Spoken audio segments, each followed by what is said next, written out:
Okay, so I finally finished reading the second book of the Cat and Mouse Duet, and I have thoughts.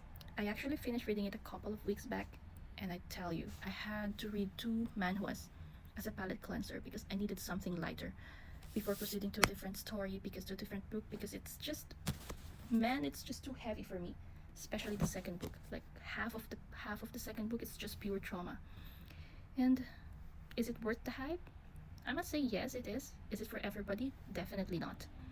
And fair warning to whoever wants to read this book, first read the trigger warnings because the author put them there in the beginning of the book for a reason, and don't take it so lightly.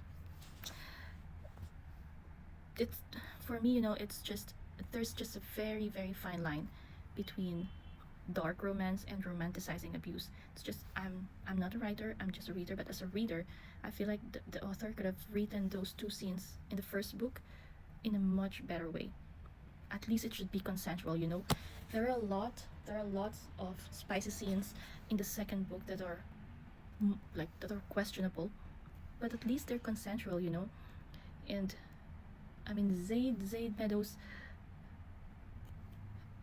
what can I say? But girl, if you find a man like Zaid Meadows, if you've read this book, you know what I mean. He's a freaking red flag. Girl, run. It's nice to read this kind of unhinged man in a book, but in real life I don't wish this kind of toxic relationship to anyone. It's just too much. But hey, it's still a good read. Would I recommend this to everyone?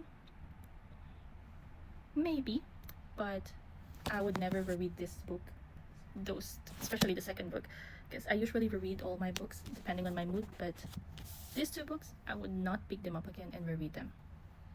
But yeah, that's just my thought.